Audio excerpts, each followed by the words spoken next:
This is my true story. For 25 years, I believed my only son was dead. I buried his memory, not his body. Every week, I went to his grave with fresh flowers and a broken heart. Life stopped the day the police told me he was gone in a crash.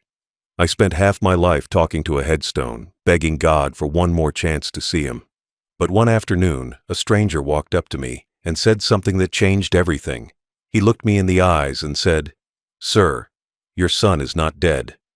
Before I tell you what happened next, tell me where you're watching from and please subscribe so this story reaches someone who still believes in hope. 25 years ago, I lost my son. At least, that's what everyone told me. The phone rang one cold morning, and life never felt the same after that. They said there had been a terrible accident on the highway. The car was found burned, unrecognizable. They said there were no survivors. I remember standing there, numb, unable to speak, unable to breathe. The police gave me a few small items they said belonged to him. A watch, a wallet, a torn jacket. That was all they found. I asked about the body, but they said it was too damaged to identify. I wanted to see for myself, but they said it wasn't possible. They told me to sign the papers and let them handle it. I was too broken to argue. The funeral came a week later. Everyone stood around a closed coffin that held nothing but ashes and memories. I remember looking at the coffin and feeling nothing inside me. I didn't cry that day. I didn't speak either. People said I was in shock, but the truth was worse. I didn't believe it was real. Days turned into months, and months turned into years. I stopped waiting for his voice, his laugh, his footsteps. The world kept moving, but I didn't. I went to work, I came home, I ate alone. The house was quiet, too quiet. His room stayed the same, his books, his clothes, his trophies. I couldn't touch anything. I couldn't move on. I used to dream about him every night. Sometimes I'd wake up thinking I heard him calling my name. I'd rush to the door, open it, and see nothing but darkness. Then I'd sit by the window until morning, trying to convince myself that he was really gone. That was my life for 25 years, a life of waiting for someone who would never come home. The pain never faded. People said time heals everything, but that's a lie. Time doesn't heal. It just teaches you how to hide the pain better. I learned to smile when people talked to me. I learned to nod when they said, "He's in a better place." But every time I heard his name, I felt a knife twist inside my chest. I kept his birthday alive. Every year, I baked a small cake, lit one candle, and whispered a wish. The wish was always the same, that somehow, somewhere, he was happy.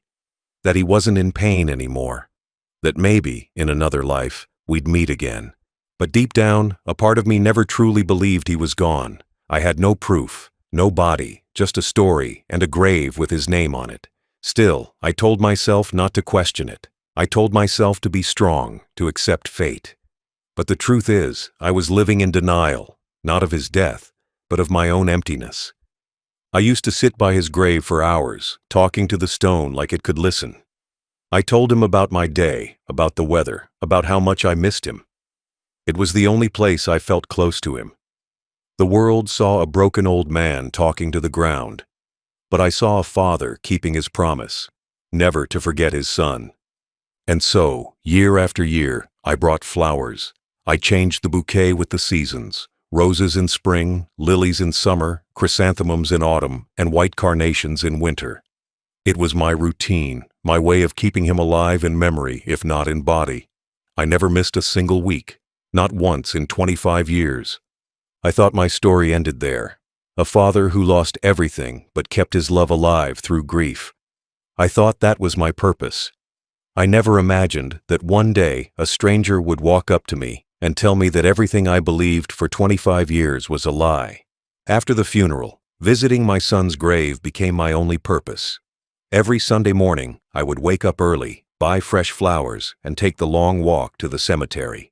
It didn't matter if it rained, if the sun burned, or if the wind was cold. I went anyway. It was the only promise I could still keep to him. I used to tell myself that as long as I kept bringing flowers, a part of him would never be forgotten. The first few years, I cried every time I stood there. My hands would shake as I placed the flowers on the stone. I would whisper his name over and over again until my voice broke. Sometimes I brought small things he used to like: a chocolate bar, a folded drawing he made as a child, a note I wrote but never sent. It made me feel closer to him, even though I knew it was only stone and earth. As time went on, the tears changed. They didn't come as often, but they never stopped completely. I learned to talk to him instead. I told him everything that happened in my life: how I got older, how the house felt empty, how his favorite tree still stood in the backyard. It was strange, but it helped me survive. Talking to a grave became my therapy. The cemetery workers knew me by name. They would nod when they saw me coming. Some even helped clean the area when I wasn't strong enough to bend down anymore. They never asked questions. Maybe they saw too many people like me, people who couldn't let go. Each season had its own memory. In spring, the grass around his grave turned green and bright. It reminded me of his laughter as a boy. In summer, the sun made the marble shine, and I could almost see his reflection. In autumn, fallen leaves covered his name, and I brushed them away gently, whispering, "I'm still here."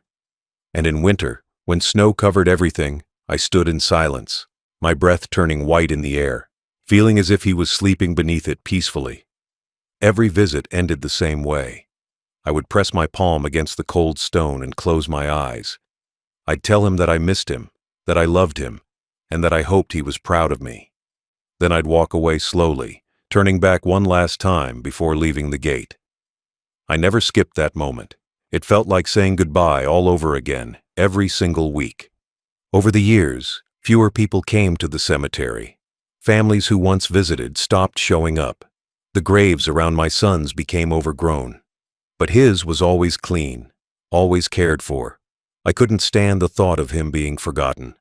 I thought that was what love meant, to remember, no matter how much it hurts. On the 25th year, my steps were slower, my back weaker, but I still carried those flowers, one hand holding my cane, the other gripping the bouquet.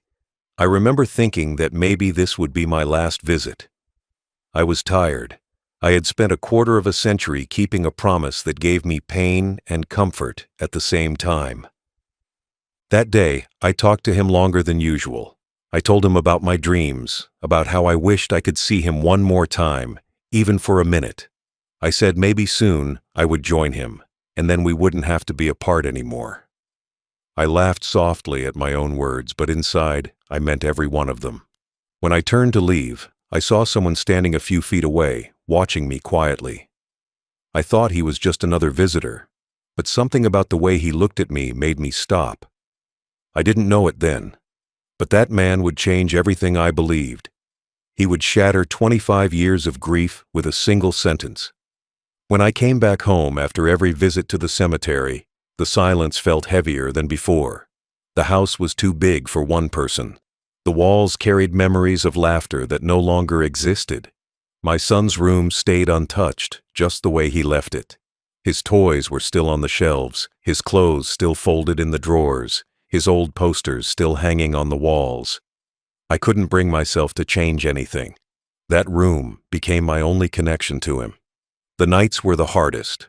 I would lie in bed staring at the ceiling, replaying every moment I had with him. His first steps, his first words, his first day at school. I remembered the way he used to run into my arms when I came home from work. I remembered the sound of his laughter filling the house. Now, there was nothing but the ticking of the clock and the creak of the floor when I moved. The silence was so deep, it felt alive. I stopped inviting people over. Friends used to call, but after a while, they gave up. They didn't know what to say to a man who lived with ghosts. I didn't blame them. I wasn't good company. I didn't want to talk about anything other than him, and most people don't know how to talk about death without getting uncomfortable. So, slowly, I became invisible to the world. The years changed me. I didn't laugh much anymore. I didn't celebrate birthdays or holidays. The things that once brought me joy now only reminded me of what I had lost. I spent most of my days sitting by the window, looking out at the street, wondering what life would have been like if he were still here. Would he have a family by now? Would I have grandchildren running around this empty house? The questions never ended. Every morning, I made coffee for two. It was a habit I never broke. I would pour one cup and leave it across the table, like I used to when he was alive. It was my way of pretending that he was still there, still sharing the morning with me. When the coffee got cold, I'd quietly pour it out, feeling the ache settle in deeper. People told me I should move on, that I should find something to live for. But how do you move on from losing a part of yourself? My son wasn't just my child. He was the reason I worked hard, the reason I woke up each day, the reason I smiled. Without him, I felt like I was just existing, not living. Sometimes I talked to his picture. It sat on the nightstand beside my bed. I told him about the weather, about the neighbors, about little things that didn't matter to anyone else. It gave me comfort to imagine he could hear me somehow, that even in another world, he knew his father still cared. The house grew older with me. Paint peeled from the walls, furniture gathered dust, and the garden turned wild. But I didn't care. Nothing mattered anymore. I was just waiting for the day when I could finally see him again. I told myself that when my time came, I would find him, and we'd never be apart again. That thought kept me going. But every time I stood at his grave, a small part of me hesitated. Something inside me whispered that it wasn't right, that maybe there was more to the story, that maybe I wasn't visiting a grave, I was visiting a lie. I pushed the thought away each time, telling myself it was just grief playing tricks on me. Still, the emptiness never felt complete. It was as if something was missing from the truth. Something I didn't know. Something I couldn't see. And deep down, even in my sadness, I could feel it. The faintest spark of doubt that refused to die. Even though I visited my son's grave for 25 years, a part of me never truly believed he was gone. I told myself I accepted it, but in my heart there was always a small voice that whispered, "Something isn't right." I tried to silence that voice for years. I told myself I was only being foolish, that grief was making me imagine things. But deep down, I couldn't stop wondering. Every time I looked at his photograph, I saw eyes full of life. It felt wrong to think that such a spark could disappear so suddenly. The crash report said there was no survivor, but they never found a body, just ashes, a wallet, and a watch.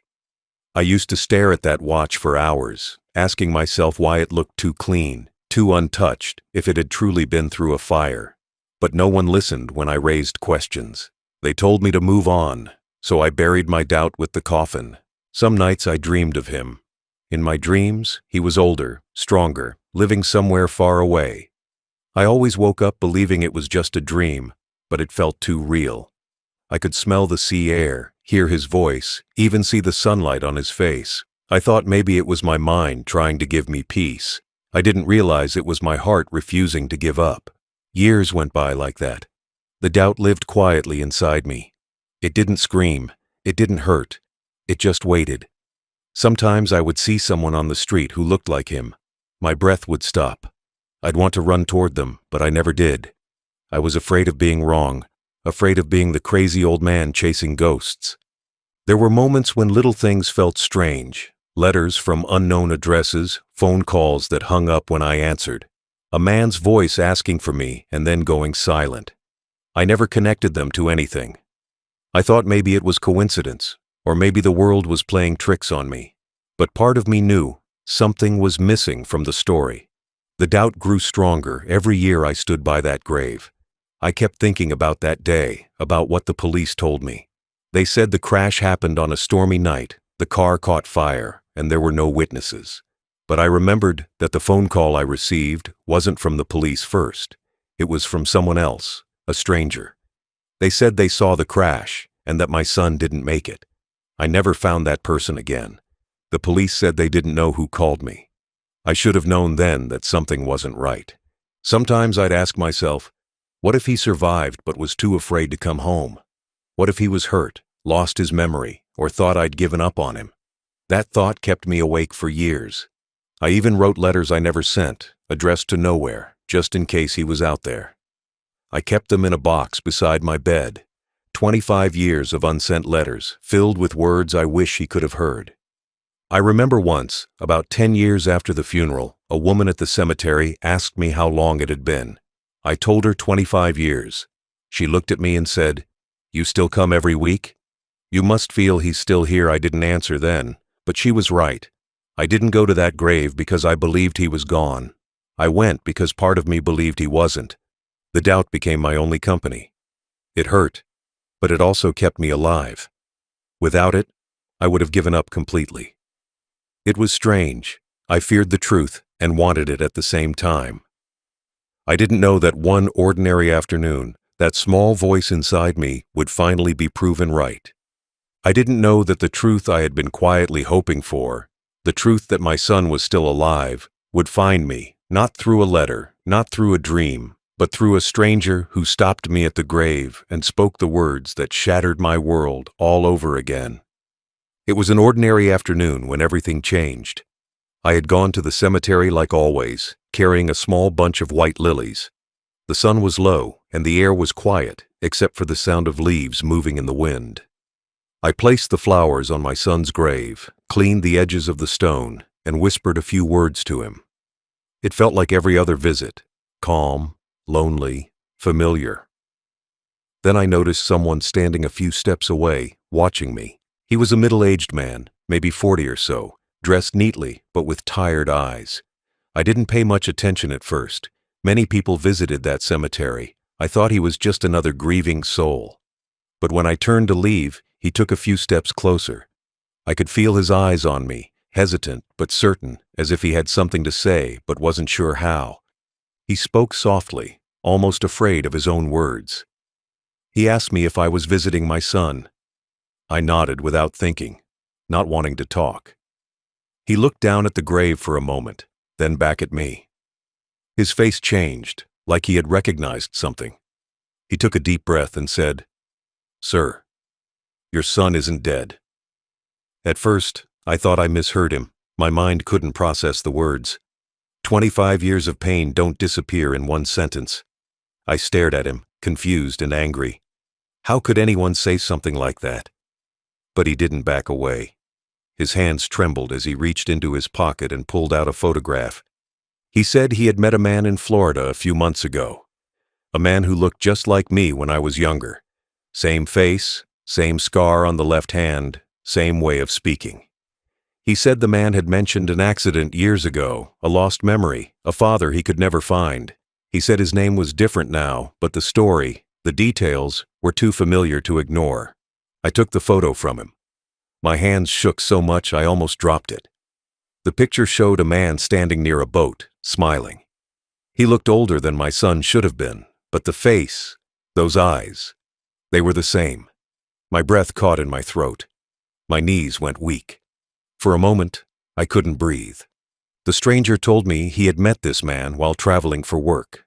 They became friends, and one night, during a conversation, the man opened up about his past, about a car crash, about a life he had left behind, about a father who thought he was dead. The stranger remembered the name of the town, the details, the year. Everything matched. I didn't know what to say. I stood there, holding the photo, my mind spinning. 25 years of grief, of pain, of standing in the rain talking to a grave. All of it suddenly felt unreal. I wanted to believe him, but I couldn't. It was too much, too cruel, too hopeful. He said he didn't want to hurt me. He only came because he thought I had the right to know.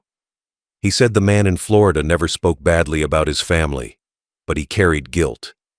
He said he wanted to reach out but was too afraid. I asked the stranger why he was telling me this now. He said he couldn't forget my son's face. He couldn't forget the story. He said it was eating him inside. Before leaving, he gave me an address. "If you ever want to know the truth," he said quietly, "go there." Then he walked away, leaving me alone in front of that grave with the photograph in my hand. I didn't move for a long time. I stared at that photo until the sun disappeared behind the trees.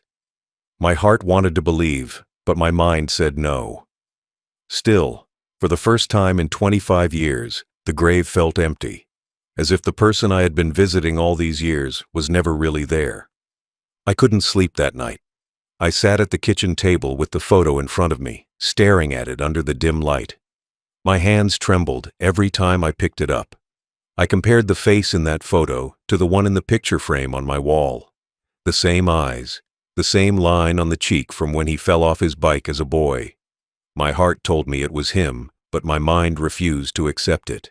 How could it be? How could my son be alive after all these years? I felt anger, confusion, and hope all at once, the kind of emotions that make your chest feel too small for your heart. I wanted to believe that stranger, but it seemed impossible. I had lived half my life believing my son was gone. I had cried at his grave. I had mourned every day. And now, suddenly, someone told me I was wrong. The next morning, I drove to the police station. I asked to see the old accident report. The officer looked at me with pity. He said it was too old. Most of the files were gone or moved to archives. I begged him to check again. He found a thin folder with a few photos and a one-page summary. There was no body photo, no medical confirmation, just a statement saying the victim was presumed deceased. I stared at those words for a long time. Presumed. Not confirmed. Presumed. My heart started pounding. I left the station with the folder in my hand. The air outside felt different. The world looked sharper, louder, more alive. I realized how easily one assumption had stolen 25 years of my life. One word. Presumed. I thought of that stranger again. I remembered his eyes, honest, nervous, but certain. I decided I had to find out the truth, no matter what it cost. I followed the address he had given me. It led to a small coastal town hundreds of miles away. It took me 2 days to build the courage to go.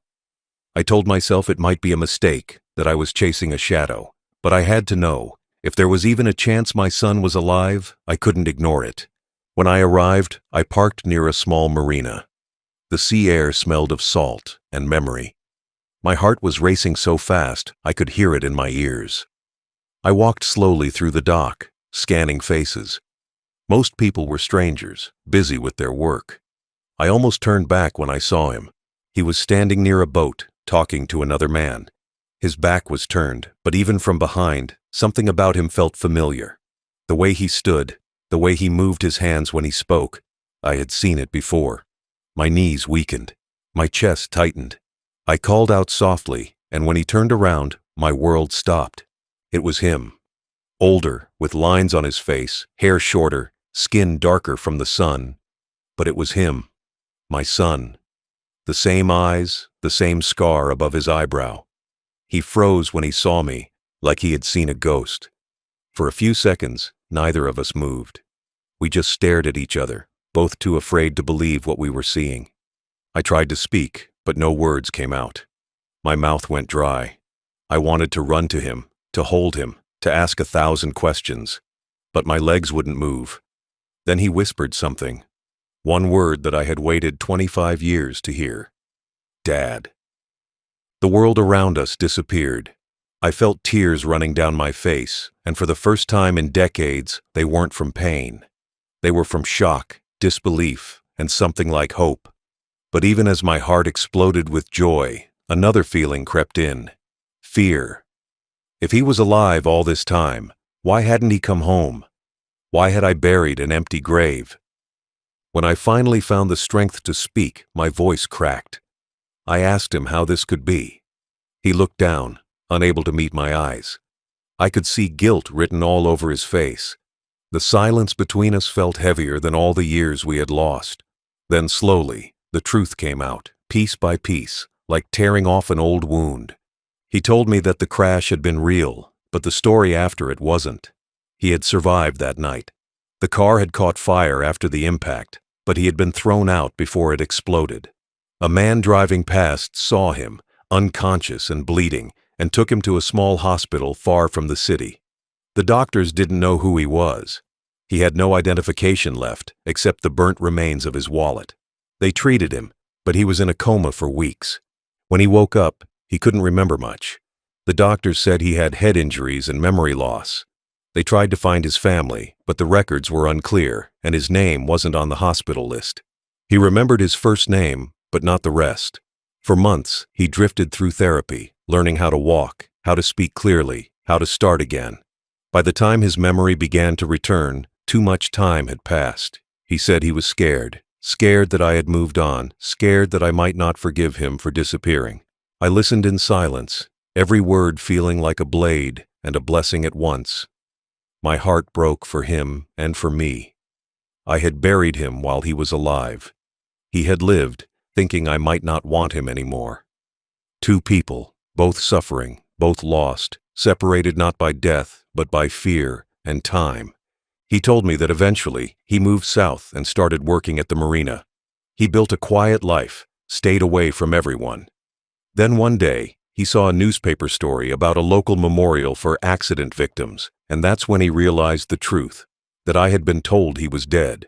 He wanted to come back, he said, but every year that passed made it harder. He thought maybe I hated him for leaving, maybe I had remarried, maybe I had forgotten. I shook my head as he spoke. I couldn't believe how pain had built such a wall between us. I had spent half my life mourning him, and he had spent half his life believing I didn't want him. All because of one night, one accident, one mistake that changed everything. Then he told me something that made my heart stop. The reason the crash looked so final was because someone else was in the car, his friend who had borrowed his jacket. That friend didn't survive. The wallet and the clothes made everyone think it was my son. The police never looked deeper. I had buried the wrong person. For a moment, I couldn't breathe. All those flowers, all those prayers, all those tears, I had given them to the wrong grave. 25 years of grief built on a mistake. I didn't know whether to scream or cry. My son reached out, touched my shoulder gently, and said, "I'm sorry." I wanted to tell him it wasn't his fault, but no words came out. I just held his hand, something I hadn't done since he was a boy. We stood there for a long time, saying nothing. The world around us faded. All that mattered was that he was alive, right there in front of me. My heart ached for the years we lost, but in that moment, I felt something I hadn't felt in decades: peace. That night, when I went back to the motel, I looked at the photo of his grave still saved on my phone. I realized I would never see it the same way again. It wasn't a place of death anymore. It was a reminder of love that survived every lie, every mistake, every distance. After that day, I couldn't stop thinking about everything my son told me. Every word replayed in my head like an echo that wouldn't fade. I felt joy that he was alive, but that joy was buried under years of sorrow and confusion. I had spent 25 years mourning him, 25 years talking to a grave that didn't belong to him. I didn't know how to live without that grief anymore. It had become part of who I was. I sat awake at night, staring at the ceiling, asking myself how it had all gone so wrong. How could fate be so cruel? How could a mistake steal half a lifetime from both of us? He grew up alone, thinking I didn't want him. I grew old, believing he was dead. Two lives lost in different ways. I thought death was the worst pain a father could feel, but I was wrong. This pain, knowing he lived but didn't come back, cut even deeper. When I returned home, everything in the house looked different. His room, his pictures, the grave photo, they all felt strange now, like pieces of a dream that had suddenly changed meaning. I used to talk to his photograph for comfort. Now I couldn't even look at it. Every time I did, I felt anger at what was stolen from us. Not by him, but by time, by fear, by silence. I kept asking myself why he hadn't come back. He said he was scared. He said he didn't want to hurt me. But didn't he know that the real hurt was believing he was gone? Didn't he know that every flower I left was for him? That I had lived every day just waiting to see him again, even in another life? I wanted to forgive him, but forgiveness didn't come easily. I was happy he was alive, yet broken that he had chosen distance instead of coming home. I went through his old things one night, his toys, his notebooks, the drawings he made when he was little. I found one paper folded neatly inside a box. It was a letter he wrote to me when he was 10. It said, "When I grow up, I'll take care of you, Dad." I sat on the floor and cried until there were no tears left. He had meant those words once. Somewhere along the way, Life had taken that promise from him. The next few weeks were a blur. I couldn't eat much. I couldn't sleep. I thought about driving back to see him again, but I stopped myself. He needed time. I didn't want to scare him away. I wanted him to come to me when he was ready. I hoped he would call. I checked my phone every day. Every ring made my heart jump, but it was never him. I told myself to be patient. He had lived through his own pain, his own confusion. Maybe he needed to process it, to understand it like I did. But waiting was hard. I had waited 25 years thinking he was dead. Now I had to wait again, knowing he was alive but far away. That kind of waiting breaks a man differently. Sometimes I went back to the cemetery, even though I knew now that he wasn't there. It was strange, but it gave me peace. That grave had become a part of me, a symbol of my love, not his death. I placed flowers there again, but this time, not for the boy I lost, for the years I lost, for the father and son we could have been. The truth had set him free, but it had trapped me between relief and regret. I didn't know how to live with both. People think finding out your loved one is alive is a miracle. They don't understand that sometimes it's also a wound that never fully heals because it comes with too many what-ifs. Still, even through the pain, I was grateful. Because pain means he lived. Pain means there's still a chance, however small, that one day we'll find our way back to each other. Not as strangers meeting again, but as father and son, finally whole. The truth had broken me, but it also forced me to see life differently. For years, I had lived as a man trapped in grief. I thought my story ended the day they told me my son was gone. Now I knew it hadn't ended. It had just taken a painful turn. I had to learn how to live again, not as a father in mourning, but as a man trying to understand what came after the impossible. The first few weeks after finding him were the hardest. I kept expecting the phone to ring, to hear his voice saying he was coming to visit. But days passed, then weeks, and silence remained. I told myself not to be angry. I had spent 25 years believing he was dead. I could wait a little longer for him to come back to me. I tried to understand what he must be feeling, the shock, the guilt, the fear of facing the past. I reminded myself that I wasn't the only one who had lost something. He had lost a lifetime too. I began writing him letters again, not to send, but to speak my thoughts. I wrote about the weather, the memories, the little things that didn't matter to anyone else. It helped me breathe. It helped me forgive. Forgiveness didn't come easily, but it came slowly, like light through cracks in a dark room. I realized he didn't owe me explanations. He owed himself peace. I stopped asking why every night. The question never brought answers, only pain. Instead, I began to focus on what I still had, the chance to know he was alive, the chance to hope again. That alone was more than I had for 2 decades.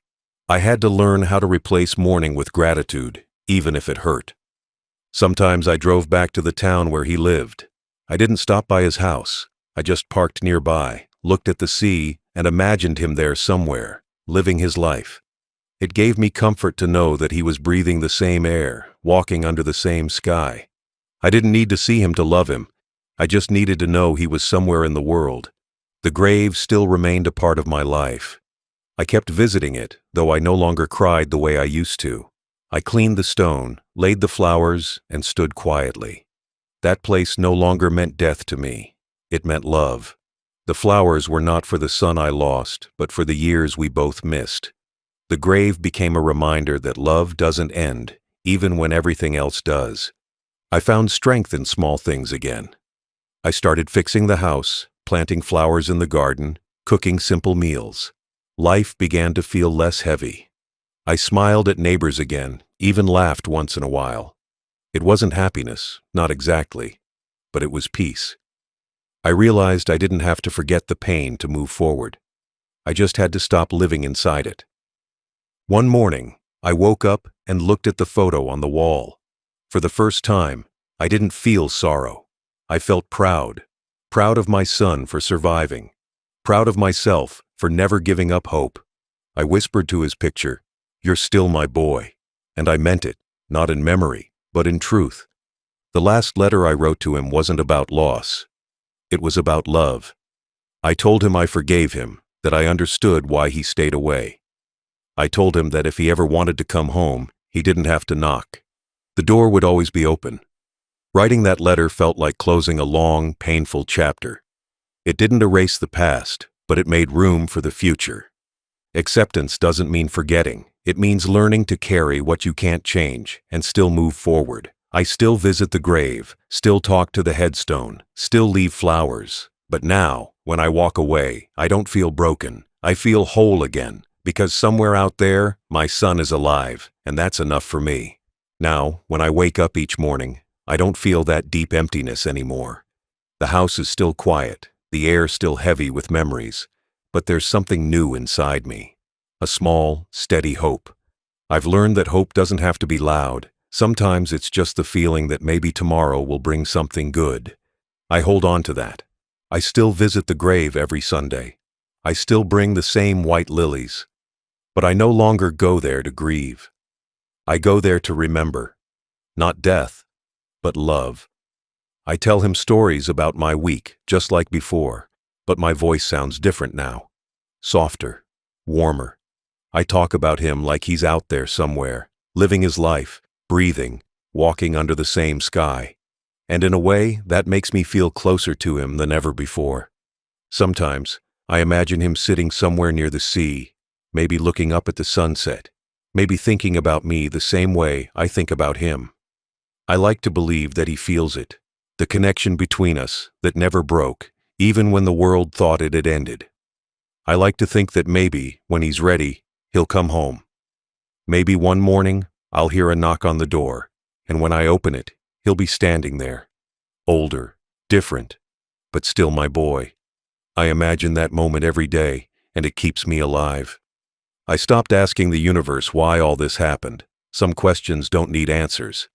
Maybe it was meant to teach me that love doesn't stop at distance or silence, or even years of misunderstanding. Maybe I had to lose him once to understand how deeply I loved him. Now I don't carry anger anymore. I carry faith. My neighbors still see me walking to the cemetery, and they probably think I'm visiting someone gone forever. But I know better now. I'm not walking toward an ending. I'm walking toward a promise that still lives. They see an old man with flowers. I see a father who still believes in miracles. Every night before I go to bed, I look at his photo. I used to say, "Good night, son." Now I say, "Wherever you are, I'm proud of you." It's not sadness anymore. It's love. The kind of love that survived 25 years of lies, pain, and distance. The kind that doesn't fade with time. Sometimes, when the wind blows through the open window, I imagine it carries his voice. I know it's just my heart playing tricks on me, but I let it happen. Because in that moment, it feels like he's near. And for me, that's enough. I don't know if he'll ever come back. Maybe he will, maybe he won't. But I'll keep the door open, the light on, and the coffee warm. Just in case. Because I've already learned the hardest truth. That life can take everything from you in one moment, and give it all back when you least expect it. When people ask me about my son now, I smile. I tell them he's alive. I don't explain how or where. I just say, he's out there, living. They usually look surprised, maybe confused, but I don't need them to understand. It's enough that I do. I used to live in pain, now I live in hope. That's my story. Not about death, but about finding life again after losing it. I spent 25 years believing my son was gone, only to learn that love never really dies. It just waits. And so, I wait too. Not with sadness, not with regret, but with the quiet belief that one day, when the time is right, I'll open that door, and he'll be there. And when that day comes, I'll finally be able to say the words I've been holding inside for 25 years. Welcome home, my son.